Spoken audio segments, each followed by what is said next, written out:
인터넷을 통해서 신문을 보시는 분들이나 또 이렇게 타이핑을 통해서 서치 같은 걸 잘 하시는 분들은 세상 돌아가는 이야기를 빨리빨리 캐치하시지만 이제 그렇지 못하신 분도 계시잖아요.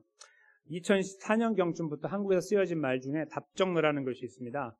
이제 변칙된 말로 답정남, 답정녀 이런 말도 쓰지만 원래 정확한 표현은 답정너예요. 답은 정해져 있는데 너는 어떠니? 라는 말이죠. 답은 정해져 있는데 너는 그래서 어느 쪽을 택할 거니? 그런 말이고 좀 더 강하게 말하면 답은 정해져 있어. 빨리 정해. 이런 말이라고 이제 이해하게 됩니다. 그래서 많이 한국에 사용되고 있죠. 요즘에도. 답정너라는 말을 들을 때 이제 그 사람이 갖고 있는 성격이 드러날 수 있고 그리고 저 답이라는 것이 만약에 옳다면 괜찮을 수 있지만 잘못된 답을 요구한다면은 우리가 그 상황에서 굉장히 힘들 거라는 생각도 하게 됩니다. 근데 이런 생각 한번 해보십시오. 두 답정너가 만났어요. 답정너라는 성격을 갖고 있는 사람이 정확하게 말하면 답정너라는 성격을 갖고 있는 두 사람이 만났어요. 아주 강력해요. 양보하지 않아요. 그러면 어떻게 될까요? 그 관계는 주저앉고 말죠. 그렇죠? 지속되지 못합니다. 서로 싸우고 나눠지게 돼 있습니다. 그래서 답정너 둘이 만나면 어느 순간에 타협이 이루어져야 돼요. 한 명이 포기해야 되는 거죠. 양보하는 거예요. 다른 말로 좀 좋은 말로 표현하면 양보를 해야만 관계가 유지됩니다. 이런 거는 굳이 저런 답정너라는 말을 쓰지 않아도 우리가 살아가는 삶에서 많이 경험하실 겁니다. 그렇죠? 어떤 분들은 굉장히 잘 참는 분이 계시고 양보하는 분이 계시고 그래서 이런 긴장이 많지만 그냥 항상 양보하시는 거예요. 그렇죠? 그래서 그 사람이 때로는 틀릴 때도 있지만 그냥 이렇게 넘어가면서 관계를 유지하는 그런 촉매 역할을 하는 분이 계세요. 참 귀한 분들이죠.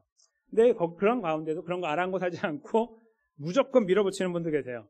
근데 어쩔 때 그게 틀린 건데도 불구하고 막 밀어붙여서 상황을 힘들게 만들고 어렵게 만드는 사람도 있죠. 부정적인 의미에서 잘못된 거죠. 이제 물론 긍정적인 경우도 있지만 오늘 본문에요. 저희가 이 답정너를 만나는데요.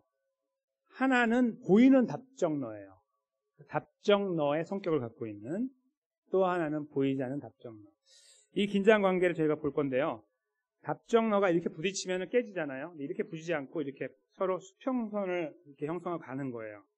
만나는 부분이 없이 서로 너는 너, 나는 나로 가고 있는 형태. 그러면 사실은 관계는 유지될 수 있어요. 서로 같이 공존할 수도 있고. 그러나 옳은 것을 갖고 있는 사람에게는 힘들겠죠. 잘못된 건데라고 계속 마음이 아플 거예요. 저희가 이제 오늘 읽은 이 본문에서 저희는 그 부분을 캐치하려고 하는데요.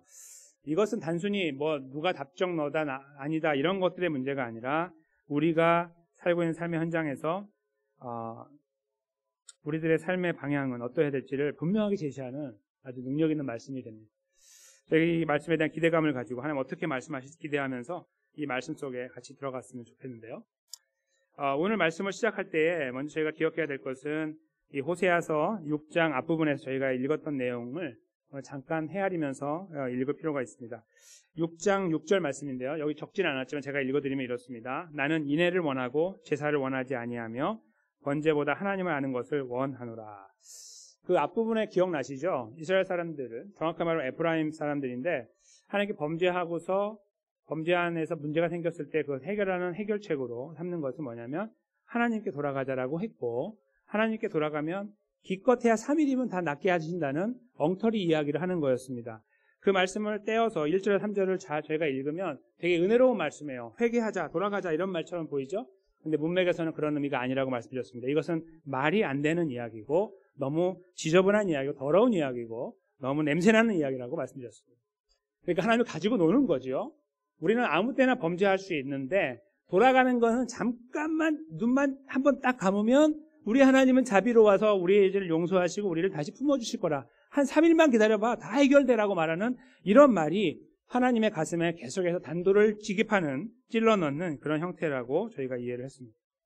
그것이 이스라엘의 모양, 정확하게 말하면 에브라임이라고 하는 그 나라의 사람들의 삶의 모양이었다는 것이죠. 오늘은 그 내용을 어떻게 설명하고 계시냐면 하나님께서 내가 원하는 것은 그런 게 아니라 진심으로 마음을 담아서 나를 찾는 것인데 너희 현실을 내가 다시 한번 열어서 보여줄 테니 다시 한번 봐라 라고 하면서 7절이 시작된다 이렇게 보시면 되는 거예요. 그러니까 하나님 원하시는 것은 진실된 마음인데 그들은 지금 계속해서 밖으로만 이렇게 돌고 있는데 밖으로 도는 그들이 결국은 취하는 행동의 끝자락이 무엇인가 이거예요. 그것이 바로 7절부터 시작되는 거예요. 그것은 뭘까요? 바로 답정너를 이루어가는 삶이에요. 먼저 보십시오. 그들은 아담처럼 언약을 어기고 거기에서 나를 반역하였다. 설명하고 있죠. 아담은 우리가 잘 아는 첫 번째 사람입니다. 아담 때문에 저희가 이 모양이잖아요. 그렇죠? 아담 때문에 저희가 이 모양이 됐어요. 다 죽었어요. 하나님하고 관계가 끊어졌습니다. 그 아담은 하나님께서 약속하신 언약을 어겼습니다. 바로 선악과였죠. 그것을 어김으로 하여 우리가 이 자리에 서게 됐는데 바로 그것처럼 아담처럼 언약은 어기는 일을 했다. 그런 말입니다. 그게 뭐냐면 사람들이 자기네끼리 서로 약속하고 약속을 지키지 않는 삶을 말하는 거예요.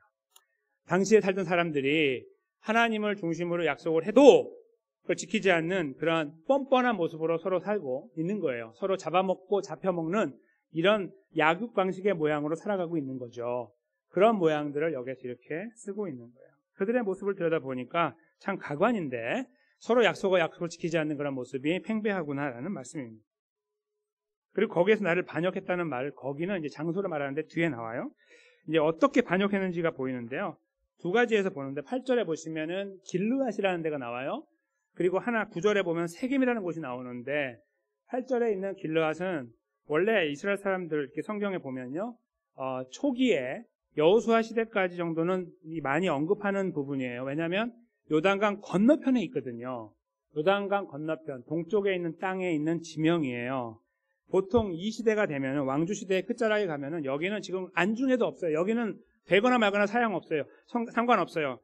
이 요단강 서편에 있는 원래 본토 가나안 땅도 지금 지탱하기 어려우니까 여기에만 집중하고 있거든요. 여기에 이름을 잘 이야기하잖아요. 그런데 오늘은 하나님께서 그 지명을 이야기하고 계십니다.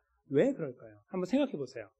저 지역 강 건너편은 옛날에는 우리 땅, 지금은 뭐 거의 아닌 것처럼 여기지는 그 땅을 왜 하나님은 갑자기 언급하고 계실까? 거기는 악을 행한다고 하실까라고 생각해 보십시오. 여러 가지 생각들이 가능한데요.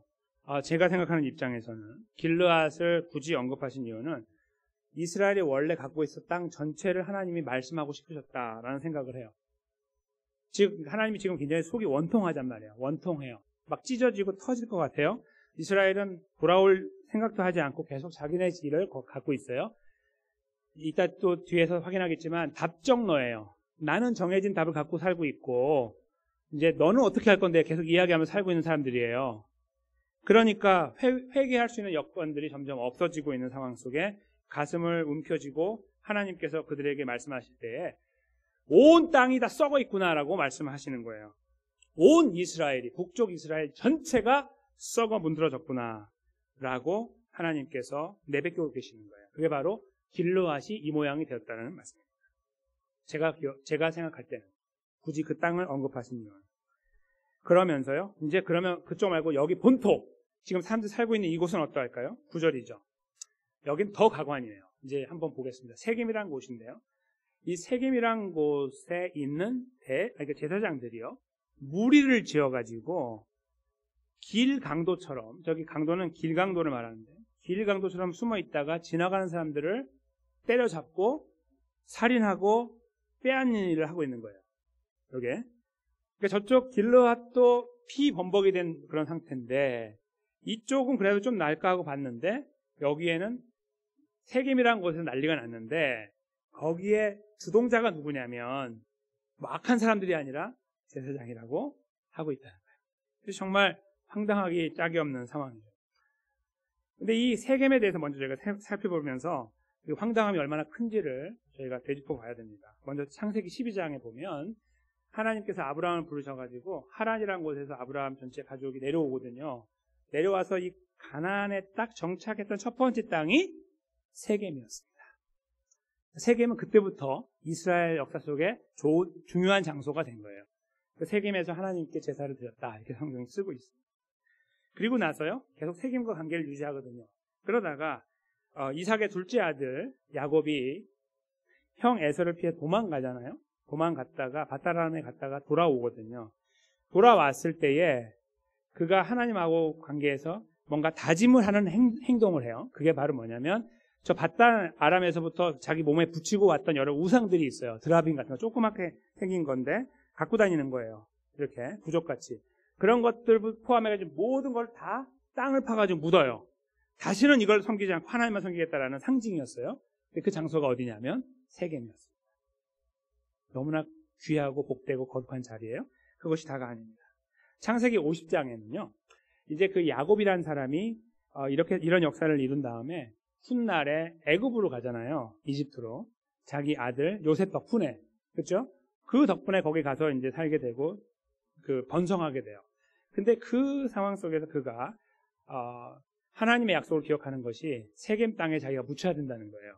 하나님이 그 땅을 복주셨고 거기에는 본인의 할아버지였던 아브라함 묻혀 있고 할머니도 그리고 자기 아버지도 묻혀 있어요. 자기도 거기 묻히고 싶다는 거예요. 그래서 지금 이 먼 곳에 살고 있지만 자기 거기다 묻어달라는 유언을 남겼고 창세기 50장에는 실제로 그가 죽은 다음에 그를 그곳에 장사하는 사건이 나요. 그 장소가 어디예요? 세겜이에요. 그러니까 세겜은 여기까지만 봐도 여기는 정말 중요한 자리예요. 이스라엘 역사에서 굉장히 중요한 자리고 하나님과 긴밀한 관계가 형성되어 있던 복된 자리란 말이에요. 그게 다가 아닙니다. 지금부터가 더 중요합니다. 그런 가운데 하나님께서 이스라엘 백성들이 이제 출애굽한 다음에 거기 가나안 땅에 들어가잖아요. 들어갈 때에 한 가지 중요한 일을 하라고 했는데 그게 뭐냐면 하나님 말씀을 잘 지키면 복을 받고 안 지키면 저주를 받는다는 것을 이스라엘 사람들이 완전히 마음에 각인이 될 수 있도록 에발산하고 그림신산이라는 하는 곳에 올라가서 고함을 치라고 했어요. 이렇게 되는 거예요. 지금 여기 의자가 한쪽 두 쪽 있잖아요. 여기 가운데가 세겜인 거예요. 그러니까 산이 이렇게 돼 있고 실제로 가면 이스라엘 가면 산이 이렇게 두 개가 이렇게 있고요. 가운데가 마을이 있는데 여기가 세겜이에요. 그러니까 되게 좋은 곳이에요. 근데 그 세겜이란 곳을 가운데 두고 거기에는 누가 서 있냐면 여호수아가 서 있고 이쪽 한편에는 에발산이라는 곳에 이스라엘의 반 6개 지파가 올라가서 산을 덮어요. 산 전체를 덮어. 그리고 이쪽에 그림신산에도 6지파가 올라가서 산을 덮어요. 그 다음에 여기서 여호수아가 이야기하는 거예요. 여호와 하나님 말씀을 지키면 복이 있도다 아니면 있을지어다 이렇게 말하면 이쪽에서 아멘! 어디서 하냐면 그리심산에서 하는 거예요. 복에 대한 이야기는. 그러나 지키지 않으면 저주를 받을지어다 그러면 이쪽 에발산에서 아멘! 했어요. 막 산이 막 울렸겠죠. 땅이 꺼질 것처럼 큰 소리가 났을 거예요. 엄청나게 많은 사람들이 거기서 산을 덮고 외쳤으니까. 그 놀라운 언약의 역사가 이루어진 장소가 바로 세겜이에요. 예루살렘보다 더 귀한 자리처럼 보이시죠? 그렇죠? 어떤 의미에서 정말 그렇다고 볼 수 있어요. 정말 귀한 자리예요. 그런 귀한 일들을 이룬 곳이 바로 세겜이었다. 그리고 더 중요한 거, 점점 더 중요한 곳으로 가는데요. 여호수아 21장에 나와 있는 내용에 보면 하나님께서 이스라엘 백성들에게 도피성을 허락했죠. 6개. 6개를 허락했는데 그 6개 중에 한 곳이 세겜에 있어요. 자, 이쯤 되면 세겜은 성경에서 절대로 지우면 안 되는 매우 중요한 곳이 길르앗은 없어도 괜찮지만 세겜은 거의 예루살렘과 버금가는 정도의 중요성을 갖고 있는 곳입니다. 그리고 거기에 가면 제사장이 있어요. 그리고 거기에는 도피성이 있어요. 사람들이 생명을 구하기 위해 뛰어오는 곳이 세겜이에요. 그렇죠? 9절에 무슨 일이 벌어지고 있습니까? 그 배경을 가지고 다시 읽어보세요. 무슨 일이 벌어집니까? 이건 말도 안 되는 거, 이건 나라가 망하는 꼴입니다. 세겜에서 거기로 가는 사람들에게 살인이 일어나요. 누가 죽이고 있어요? 그들을 품어야 되는 제사장들이 죽이고 있는 거예요. 그걸 약탈하고 있는 겁니다. 이런 경우가 어디 있어요? 그래서 그들은 거기서 사악을 행하고 있다. 이렇게 하나님께서 상황을 설명하고 있습니다. 저쪽 건너편은 별로 생각도 안 했지만 굳이 생각하자면 길르앗이라고 있는데 거기 가서 보니까 난리가 났고 그러려냐고 돌아와서 이 땅을 보니 이 땅에서 그래도 중요하다고 여겨지는 세겜에 가서 보니까 피 비린내가 나고 있는 거예요. 에이, 악한 사람이 그렇게 했겠지 봤더니 제사장들이 하고 있는 거예요. 이거는 제사장의 타락을 이야기하는 이야기가 아니에요. 이건 무슨 말이냐면 이스라엘 전체가 붕괴됐다는 말이에요. 하물며 제사장까지 저럴까 그런 말입니다. 제사장이 섬김을 당하지 못하니까 자기가 먹고 사는 문제가 해결이 안 돼요. 사람들이 갖다 주지 않으니까 11조를 갖고 와야 되고 재물을 갖고 와야 되는데 안 하거든요. 이제 하나님한테. 제사장이 배가 골마서 다 다른 일을 하고 있는 거예요. 그들이 결국 그 타락의 끝자락에 사람을 죽이고 빼앗는 일을 하고 있는 거예요. 아유, 나쁜 사람? 아니에요. 다 망가진 거예요. 다 무너진 거예요. 어디까지? 제사장까지. 그걸 표현하고 있는 겁니다. 그러니까 땅으로 따지면 전체 이스라엘이 무너졌고 북쪽은 그 다음에 사람은 어린아이부터 어른까지 그 잘 모르는 사람부터 제사장까지 이 법을 잘 모르는 사람부터 다 알고 있는 그까지 온전히 다 무너져 버렸다 하는 것이 하나님의 하소연처럼 나오는 거예요. 이 여기에서 내가 원하는 건 이것이 아닌데 이들이 이 정도로 망가지고 무너졌다라고 하나님께서 그 가슴을 쥐어짜면서 말씀하고 계시는 것이 바로 8절과 9절의 말씀이다. 이렇게 이해할 수 있다는 것입니다. 10절에는 저희가 잘 알고 있듯이 이거는 저희가 몇 개월 전에 살폈는데요. 산 위에서 벌이는 음행, 제가 말씀드렸죠. 자기 아내뿐만 아니라 막 종도 데리고 올라가서 거기서 사람들 다 보는 백주 대낮에 그런 음행을 행함으로 하여 신들의 가호를 받는 어떤 이러한 굉장히 괴팍한 아이디어들이 팽배해서 그것을 행하는 일들을 말하고 있는 거예요. 동시에 저것은 영적인 거예요. 영적인 거. 에브라임에는 더 이상 하나님을 진실로 예배하는 것이 없다라는 말이에요.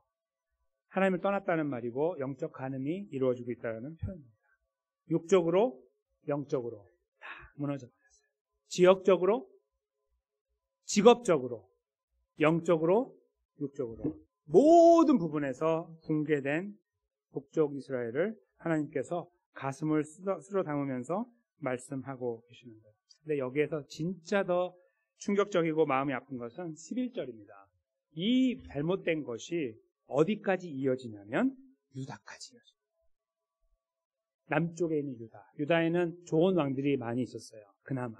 그래서 좋은 왕들이 생길 때마다 나라가 다시 회복돼서 하나님을 예배하는 것으로 바뀌었거든요. 이렇게 바뀌어갔는데 북쪽은 한 명도 없었거든요. 한 명도 없었어요. 그러니까 처음부터 완전히 잘못된 길로 갔고 그러니까 거기는 맞는데 남쪽에는 있었지만 그 왕이 있을 때만 반짝하고 다시 망가지고 다시 망가졌어요. 근데 결국은 마지막으로 갈 때 그 전체가 붕괴가 되는데요. 어떻게 되냐면 야 하나님께 돌아가지 않으면 망해라고 말하는 유다를 향해서 비웃듯이 말하는 거예요. 얘네들이 인생을 모르네. 내가 살아봤는데 지금까지 쭉 우리는 몇백 년 살았잖아. 끄떡없는 거 봐라. 이렇게 말을 해요. 유다가 처음에는 믿지 않죠. 시간이 지나면서 그런가 보다라고 하나 둘씩 넘어가서 결국은 완전히 다 넘어가게 되죠. 그게 바로 이 11절에 나오는 유다에 대한 내용. 여기서 말하는 추수, 그것은 심판을 말하는 거예요. 하나님께 너희를 위한 심판도 준비하고 있으니 너희도 준비해야 된다. 이런 표현입니다. 이게 뭘 말씀하고 있는 거죠? 이스라엘만 붕괴된 것이 아니에요. 그러니까 북쪽 이스라엘, 에브라임이라고 부르는 데 붕괴된 게 아니라 온 이스라엘이 하나로 완전히 붕괴됐다라는 말이에요. 근데 여기에서 저희가 이제 이 답정너의 등장을 보게 되는 거예요. 북쪽에 있는 이 에브라임이요. 왜 답정너냐 하면 자기네들 정한 답이 있어요. 그건 뭐냐면 하나님은 악세사리예요. 그리고 내 삶을 지탱하고 있는 능력은 내가 지금 섬기고 있고 때로는 내가 가서 간음을 저지르고 음행을 저지르는 그 대상인 저 바알신, 아세라신인 거예요. 저 우상. 저것이 나를 지탱하는 거지 하나님은 더 이상 아니다라고 여기는 이 상태가 그들이 갖고 있던 답이었어요. 인생의 답이에요. 이것이 진짜다라고 그들은 믿고 확신 가운데 살고 있어요. 하나님이 아무리 말해도 이건 바보 같은 이야기예요. 천치 같은 이야기. 다 치워버려야 돼요. 그러니까 하나님은 그냥 내가 잠깐 이렇게 1년에 한 번 이름 불러주면 그냥 헤헤덕거리고 좋아하는 힘도 없는 신쪼가리에 불과한 거예요. 그것이 그들이 갖고 있던 생각이에요. 지금까지 하나님 그렇게 안 했는데도 안 망했잖아요. 수백 년 동안. 이 증명하고 있는 거예요. 자기네들이 맞다는 것을. 거기 확신 가운데 있어요. 답이 있어요. 나는 답을 정한 사람입니다. 이렇게 사는 것이 인생을 잘 사는 것입니다. 그들은 알고 있어요. 때로는 옆에 민족들한테 좀 쿨하게 보이는 거예요. 야 하나님만 고집하지 마. 그럴까? 너희 것도 한번 해줄게. 나도 한번 해줄게. 이렇게 해가지고 뭔가 이 사람은 열린 사람이야. 이런 헛소리 듣는 거 좋아하는 거죠. 거기에 자기 자신을 딱 맞춰 나가면서 자기 건 다 잃어버리고 자기가 지금 어디 있는지도 모르는 바보같이 살고 있는데도 그렇지 못하고 자기는 답을 갖고 살고 있다고 주장하고 있는 거예요. 그러니까 답정이죠. 거기까지가. 나는 답이 정해졌어. 근데 그게 어디로 확장되고 있어요? 남쪽으로 향해서 계속 말하는 거예요. 너는 어떻게 할 거냐? 나는 답을 정했고 나는 이렇게 가고 있고 지금 난 이렇게 살고 있는데 너 여전히 그렇게 고리타분하게 살 거야? 그거 하나님 붙잡고 되지도 않는 거 하나님 붙잡고 살 거야? 라고 말하고 있는 거예요. 너 빨리 결정해. 바보같이 이렇게 있지 말고. 답정너예요. 정확하게 답정너예요. 거기에 그들은 넘어가게 되죠. 이 답정너를 통해서 넘어가는 이 전체 이스라엘을 바라보는 하나님은 그러면 무엇으로 어떻게 반응하고 계실까요? 하나님께서 그들에게 하셨던 말씀을 잘 헤아려 보면 돼요. 오늘 본문에 11절에 나와 있는 심판과 더불어 추수라고 하는 단어와 더불어 앞에 6절에서 말씀하신 것을 연결해서 보세요. 어떤 말씀을 지금까지 해오셨습니까? 얘들아, 나에게 답이 있다. 너희가 답을 갖고 있니? 네, 갖고 있습니다. 근데 내가 진짜 답을 알려줄게. 너희는 돌아와야 돼. 나에게 돌아와야 돼. 나를 의지해야 돼. 나의 백성처럼 살아야 돼. 이렇게 이제 하나님께서 조곤조곤 말씀하고 계시는 거예요. 이게 하나님의 답이에요. 하나님은 그 답을 조용하게 계속 말씀하고 있어요. 하나님은요, 이 에브라임처럼 이렇게 가고 있으면 거기에 수평선을 그리면서 가고 계시는 거예요. 서로 안 맞죠. 맞는 것이 없지만 계속 이렇게 가요. 하나님 맞추려고 하지만 애들이 피해가는 거예요. 맞추려고 하면 피하고 계속 벗어나는 그런 가운데 있는 거예요. 자기도 답정너라는 거죠. 나도 알 만큼 압니다, 하나님. 자꾸 나한테 그렇게 애들처럼 이야기하지 마십시오. 라고 말하는 거예요. 하나님 답을 말씀하시면 순종하고, 그랬나요? 돌아가야죠. 자기를 돌아보는 시간을 갖지 않고, 나도 알 만큼 알아요. 내가 지금까지 살아왔고, 하나님 그동안 나 없이 살았는데 괜찮았잖아요. 하는 자기만의 주장을 고집하면서 가요. 거기는 하나님께서, 그래? 그러면 너희가 맞나? 이렇게 하지 않고요. 정확하게, 그래, 너는 너고 나는 나야. 라고 하나님의 스탠스, 하나님의 그 자세를 보여주고 계시는 거예요. 자기 위치에. 그것은 변함없이 너희가 가고 있는 길은 잘못됐고 내가 너에게 주는 정답은 나에게 돌아오는 것이고 내 백성답게 사는 거야. 이렇게 말씀하고 계시는 거예요. 답정너 둘이 만난 거예요. 서로 평행선을 유지하는 거예요. 부딪히지 않는 평행선. 그것이 오늘 본문에 드러나는, 하나는 보여지는 답정너의 하나의 그 대상이고 또 하나는 보이지 않는 답정너의 대상으로 드러나게 됩니다. 그 긴장감이 본문 속에서 계속 조성되고 있는 것이죠. 근데 저희가 생각할 때요, 답정너라는 자체가 나쁘게만 생각할 필요는 없다는 생각을 먼저 해볼 필요가 있어요. 예를 들면 이런 거예요. 정말 중요한 진리를 갖고 있는 사람이에요. 이게 정말 옳은 거예요. 근데 옆에 거짓말하는 사람들이 많아요. 그래서 그 거짓말이 진짜인 것처럼 말을 할 때 이 답정너로 이 진리를 지키려고 발버둥 치고 일어나서 계속 이야기할 때 이건 옳은 거예요? 틀린 거예요? 당연히 옳은 거잖아요. 그 답정너가 그렇게 살아가는 자체가 잘못됐다고 말하는 것은 잘못된 말이에요. 무엇을 위한 거냐, 어디에 근거한 거냐가 중요하죠. 그러니까 잘못된 것에 근거한 답정너가 있다면 그 사람 바뀌어져야 돼요. 그러나 잘못되지 않고 올바른 것에 돼 있다고 하면 그것이 우리가 지원하고 거기 따라가야 되는 필요를 느끼게 돼요. 더더군다나 그리스도인들은 더 그렇습니다. 그리스도인들은 우리는 아니라고 생각하지만 세상 사람들 우리를 볼 때 답정너예요. 예수님 믿어. 그걸 구원받아서 함께 천국 가야지. 다 그 테두리 안에 들어있는 이야기처럼 보이죠. 너나 믿어. 너는 답을 정해놓구나. 그래, 너는 어떻게 할 건데? 이거잖아요. 답정너예요. 답정너. 그래도 어떻게 할 건데? 너 예수 믿어야지. 이렇게 말하잖아요. 크리스찬은 그래서 그 의미에서 훌륭하고 좋은 생명의 답정너예요. 그런 의미에서 답정너 자체가 문제라고 생각하기보다는 근거가 무엇인가가 더 중요한데요. 오늘 그 본문에 드러나고 있는 이 북쪽 이스라엘, 전체 이스라엘은 이 답정너로 살아가고 있는 것은 맞는데 그들의 근거가 잘못됐어요. 그렇죠? 그들은 세상의 아이디어와 자기의 경험과 여러 가지 인간적인 생각들, 자기가 태어나서 지금까지 살면서 배워왔던 자기만의 어떤 노하우들이 바탕이 돼서 그것의 답이 정해졌었어요. 그런데 그들이 틀렸던 이유는 그들은 하나님의 법을 떠났기 때문이었죠. 즉, 우리가 이 본문에서 알게 되는 건강하고 온전한 답정너가 된다는 것은 하나님의 말씀에 근거해서 세워질 때 가능하다는 것을 알게 돼요. 본문에 등장하는 이스라엘은 잘못된 답정너의 성격이었고 하나님께서는 하나님 백성들에게 건강한 온전한 답정너의 성격을 요구하고 계십니다.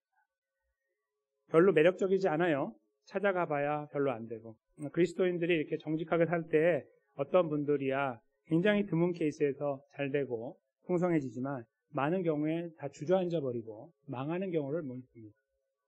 하라고 했는데 망했어요. 이렇게 되는 거죠. 하나님이 어디 계시는지 몰라요라고 하소연하는 분도 있지만 어떤 분은 그러려니 하고 이렇게 가는 분도 계세요. 이럴 줄 알았어.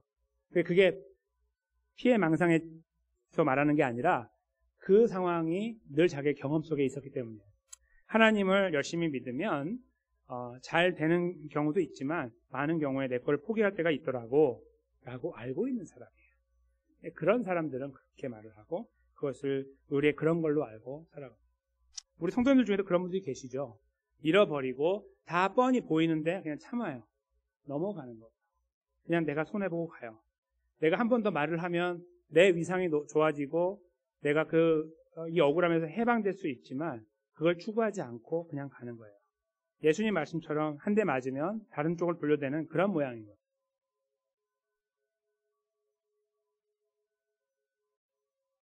그게 바로 성경에서 말하고 있는 좋은 답정너의 모습이 아니겠습니까? 자기 자리를 지켜나가려고 하는. 근데 우리가 왜 이런 생각을 해야 하냐면 오늘 본문에 등장하고 있는 이 하나님께서 이 답정너의 성격을 버리지 않았기 때문이에요. 그게 무슨 말씀이냐면요. 이스라엘은 지금 답정너의 모습을 사는데 잘못된 길로 가고 있어요. 그냥 끝까지 갈 거예요. 돌이키지 않아요. 절대로 안 돌이켜요. 그래서 망해요, 완전히. 그때까지 가거든요. 근데 하나님께서 그들을 향해 계속해서 그들을 동조하지 않고 계속 같은 말씀을 하세요. 돌아오라. 그러니까 결국 평행선으로 가니까 만나지 못해서 그들이 망한 거예요. 근데 그 답정너의 그 관점을 갖고 하나님께서 계속 말씀하시는 것은 그들이 돌아오기 때문이 아니고요. 이것이 하나님의 마음이기 때문이었던 거예요. 그들이 돌아오는 것이, 회복되는 것이 하나님의 마음이에요. 그러니까 그들이 할 수 있으니까 하는 게 아니고요. 할 수 있건 없건 하나님 마음만을 표현하고 계신 거예요. 내가 너를 사랑한다. 너가 구원받기 원하고 회복되기 원한다. 그리고 그걸 혼자 그냥 역사 속에서 혼자 이렇게 계속 되뇌이시다가 지금으로부터 2000년 전에 예수님을 보내셨어요. 이 사건을 종지부를 찍기 위해서. 예수님이 십자가에서 돌아가셨습니다. 하나님께서 답정너의 포지션을 지키기 위해서 예수님을 보내신 거예요. 자기의 포지션을 바꾸고 세상의 관점에서 그 하나님의 법을 다 바꿔버리기 위해서 했다면 예수님은 필요가 없는 거고 세상엔 구원이 없습니다. 다 망하고 끝난 거죠. 하나님께서 하나님의 계획을 붙잡고 지탱해 오셨어요. 이걸 완성하기 위하여 예수님이 필요했던 거죠. 그 인생의 어떤 인생도 이것을 이룰 수가 없기 때문에. 어떠한 착한 사람도 흉내를 내지 못하기 때문에. 그래서 저희가 답정너라고 하는 이 성격에 대해서 그리스도인의 답정너 아니면 그리스도인다운 답정너 성격 이렇게 표현할 수 있는데 그거에 대한 생각들을 해보게 되는 거예요. 사도 바울이요.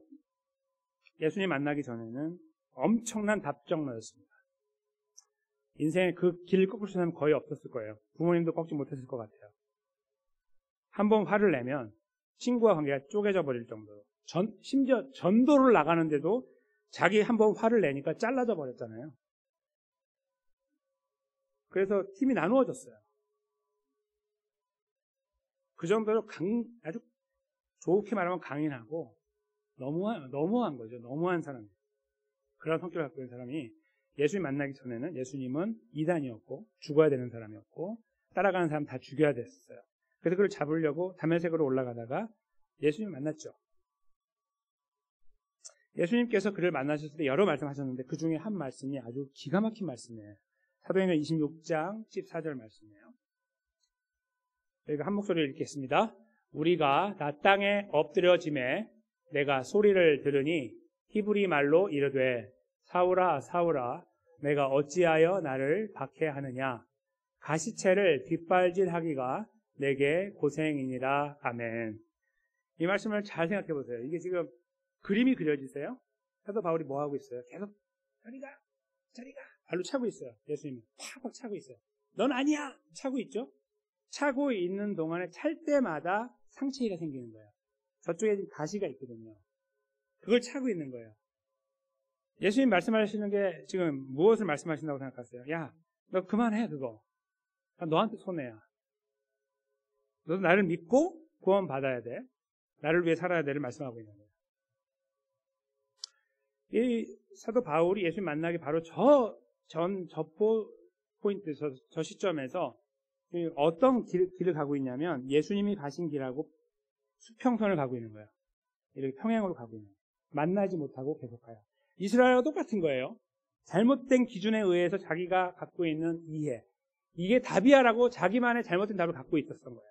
그리고 그걸 지켜나갔고 사람들에게 전파했어요. 나누어서 사람들을 바꿔나갔어요. 동조된 사람들을 데리고 가서 예수를 죽이기, 예수 믿는 사람들을 죽이기 위해서 움직여 나갔던 사람이었어요. 굉장한 열정이죠. 저게 사실이었고 예수님이 거짓이었다면 애국자가 될 거예요. 그런 훌륭한 사람이에요. 분명한 답정너입니다. 근데 저 답정너를 하나님이 예수님 만나시더니 확 바꿔버렸어요. 야, 더 이상 답정너 하지 마. 이렇게 하신 것이 아니라 어떻게 했습니까? 너 계속해. 답정너. 기준을 바꿔봐. 이렇게 말씀하신 거예요. 네 자신이 아니고 하나님의 말씀으로. 네 자신이 아니고 예수 그리스도. 그는 그렇게 해서 예수 그리스도를 만났고 그는 그렇게 평생을 살았습니다. 그는 죽을 때까지 복음을 전하는 일에 매진하고 순교를 당할 때까지 그 길을 걸어갔죠. 한 사람의 인생이 예수 그리스도를 통해 이렇게 바뀌었어요. 그 기질을 바꿔버린 것이 아니라 내용을 바꿔버린 거예요. 이것이 바로 저와 여러분의 삶 속에 동일하게 이루어졌어요. 초창기에. 언제요? 우리가 예수님 만났을 때. 다들 한 번씩은 반드시 경험합니다.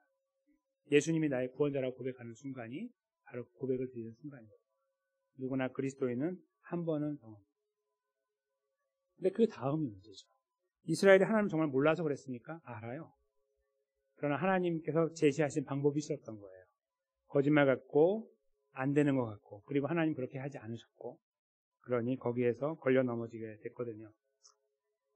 그리스도의 자리에 있는 저희들도 같은 상황 앞에 서 있어요. 매일매일. 우리는 그래서 그 답정너의 이 기질은 가지고 살되 어떤 답을 갖고 살고 있는지를 매일매일 물어야 돼요. 그 답이 어디서 왔는지. 혹시 그 답이 내가 꿈꾸고 있는 나만의 인생을 더 행복하게 만들기 위한 그 목적을 위한 답이었는지. 이렇게 가면 된다더라라는 누군가의 이야기에 붙잡힌 바 된 그런 이야기인지. 이거 내가 이번에 못하면 죽는데요 하는 그런 거였는지. 누가 말하는데 이거 꼭 붙잡아야 된대요. 다시 오지 않는데요. 이런 이야기였는지 고민해야 돼요. 하나님의 말씀을 읽어서 나오는 하나님의 뜻이 무엇인지에 대한 분별이 있는지 없는지를 함께 물어야 됩니다. 대부분의 그리스도인의 삶에서 풍성함이라는 것은 보여지는 것으로 오기가 매우 어려워요. 매우 어려워서 아주 드물게 드러나는 사람들이 패자될 뿐입니다. 그런데 우리 교회 안에서 찾아보십시오. 그리고 좀 주변에 아는 분들 찾아보세요. 그렇게 많이 있는지. 그렇지 않아요. 신실한데 저 사람은 어려워요. 이런 경우는 많아요. 신실한데 어려워요. 발버둥 치고 있는데 뭐 이렇게 보면은 막 일이 자꾸 생기고 어려워지고. 그래서 그를 바라볼 때 하나님이 잘 안 보인다고 표현하기도 하고 그래요. 근데 그게 맞냐 이거예요. 그게 맞는 생각이냐고요. 그걸 물어야 되는데 그걸 안 묻고 계속 잘못된 질문만 던지고 있는 거예요. 그러니까 답이 안 나오죠. 거기서 계속 잘못된 거에서 하니까 사도 바울의 그 경우처럼 계속 발길질 하는데 상치기만 생기는 거예요. 이거 계속 차는데 안 되는 거야. 앞으로 나가야 되는데. 거기 계속 있는 거예요. 공허한 거예요. 인생이 공허한 거예요. 가슴이 뻥 뚫려 있는 거예요. 배고픈 거예요. 목마른 거예요. 계속해서. 뭔가 이루는 것 같은데. 그 상황 속에 빠져 있는 거죠. 하나님으로부터 오는 위로와 평안들은 없고 그거 대신에 주변의 사람들로부터 오는 말이나 아니면 나 스스로 만들어내는 나만의 위안이 남아있는지 몰라요. 그것이 잘못된 답정너, 그리스도인으로서 잘못된 길을 가고 있는 답정너 성격의 사람들의 모습이 되는 거죠. 옳은 길에 있다면 우리는 바라보는 시각을 바꿔야 됩니다. 우리가 하나님으로부터 받은 은혜의 내용을 바꿔야 돼요. 여러분과 저는 이미 충분히 받았습니다. 동의하시는지 모르겠습니다. 동의하시면 속으로 아멘 하세요. 여러분과 저는요, 앞으로 더 요만큼 더 이루면은 그것이 진짜 뭔가 더 이루어질 거라는 그거를 기대하고 가는 존재가 아니에요. 우린 이미 끝난 거예요. 이미 끝난 존재입니다. 인생에서 달려서 얻어야 되는 최고를 이미 성취한 존재예요. 에베레스트 산에 올라갔는데 여기 조그만 이 근처에 있는 뭐 여기 조그만 산맥 같은 거 올라가는 거 그거 뭐 거기 올라갔다고 나 거기 올라갔다 이렇게 말하면 그 뭐라고 하겠습니까? 우와 박수 치겠습니까? 가시적으로 치겠죠. 가시적으로. 산을 모르는 사람. 내가 제일 높은 산을 갔다 왔어. 이거 아닙니까? 더 이상 어디 오를 데가 없는 거죠. 우리가 예수 그리스도의 십자가와 벌로 받은 이 구원은 바로 그보다 더 위대한 거예요. 어떤 것도 비교할 수 없어요. 오늘을 걱정하지 않고 내일을 하지 않을 수 있는 이유는요. 지금 당장에 무슨 문제가 발생해서 먹고 사는 문제까지 내 어떤 상황의 문제까지 관계 문제까지 막 붕괴되는 것처럼 보이는 상황 속에 있어도요. 그것이 우리의 끝입니까? 절대로 끝이 아니에요. 우리의 끝은 거기서 결정되는 것이 아닙니다. 우리는 이미 하나님의 나라 백성으로 못 박힌 바 됐어요.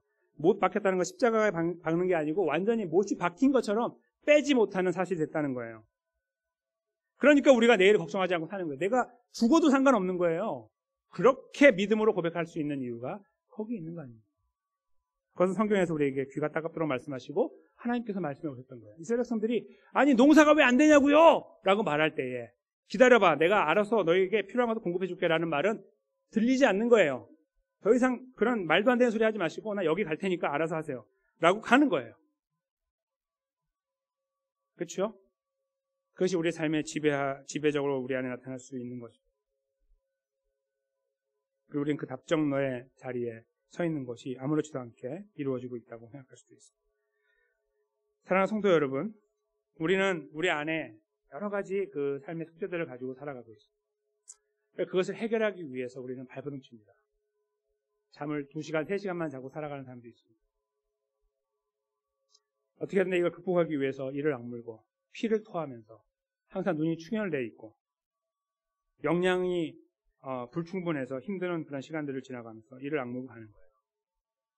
하나님 백성으로서 모두가 기대하죠. 조금만 참어 잘 될 거야. 저희는 그런 것들을 물론 이야기하면서 격려할 필요는 있습니다. 서로 이제 하나님께서 하실 거라는. 그러나 그거보다 우리가 더 진지하게 고민하고 나눠야 되는 내용은요. 하나님 우리에게 베푸신 구원의 은혜가 너무 크십니다를 고백하고 나눠야 돼요. 그게 진짜 건강하고 올바른 답정너의 성격을 가진 성도의 모습이에요. 하나님은 계속 그걸 하고 계시거든요. 계속해서 지금까지 그리스도 안에서 이제 우리가 우리 스스로에게 물을 차례입니다. 우리는 어떠한 모양으로 어떠한 마음 자세로 살아가고 있습니다. 삶의 현장을 대할 때 우리는 어떻게 반응을 보이고 살아가고 있습니다. 우리는 우리 스스로에게 물어볼 시간입니다. 한번 진지하게 고민할 시간입니다. 어쩌면 너무나 오랫동안 달려와서 이 다림박질의 끝자락, 이 연속선상에서 스탑하는 것이 두려울 수 있습니다. 여러 가지 의미에 있어요. 스탑하면 너무 내 자신이 확 드러날까봐, 스탑하면 다 잃어버릴까봐, 이런 두려움이 있을 수 있습니다. 그러나 우리는 해야 됩니다. 그 스탑하지 않고 그 길에 계속해서 끝까지 달려갔던 이스라엘 생각해 보십시오. 주저앉아 버렸던 그들을 생각해 보시란 말이에요. 우리 삶에서 하나님께 주신 이 말씀을 붙잡고 이걸 기회로 삼아서 우리는 더 이상 미루면 안 되고 우리 자신의 삶의 내용을 추스려 봐야 됩니다. 잘 가고 있는가? 참된 의미를, 가치를 발견하며 가고 있는가? 아니면 공허한가?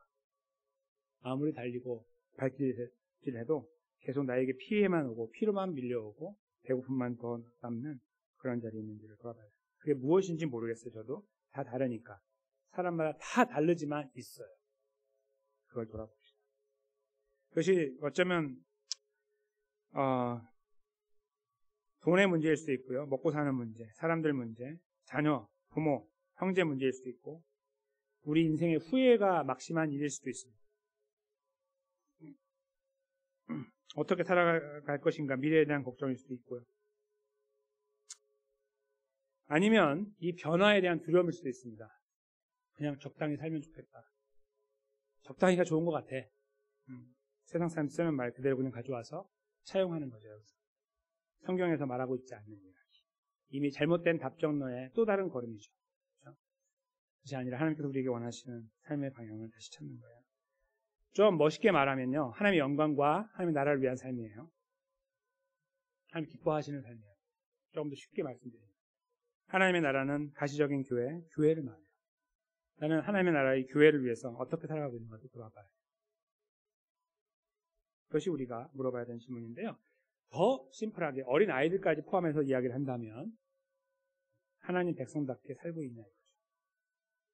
그렇게 말하고 그렇게 행동하고 그냥 어떤 성공하는 어떤 그런 이야기들이 아니라 그냥 오늘 하루하루 나에게 주어진 삶에서 그 모습에 진지하게 대응하며 살아가고 있냐. 이게 가장 핵심적인 내용. 그것이 가장 올바른 답이고요. 그 답을 정한 사람이 돼야 되고 그것을 주변에 나누어 나가야 돼요. 그런 답정너가 되는 거죠. 그것이 우리 그리스도인들이 함께 이 자리에서 추스리고 다시 추구해야 될 걸음이라고 저는 분명히 믿습니다. 어떠한 상황이든지 우리에게 허락하신 구원의 은혜 앞에 우리 자신을 세우고 삶의 어떠한 문제든지 맡겨드리면서 마땅히 걸어가야 될 그 걸음의 자리에 아름답게 예수 그리스도를 의지하면서 예수 그리스도를 더 힘있게 의지하면서 이 걸음을 묵묵히 회복해서 일어나가게 되시는 저와 사랑하는 성도인 모두가 되시기를 예수님의 이름으로 간절히 축원합니다.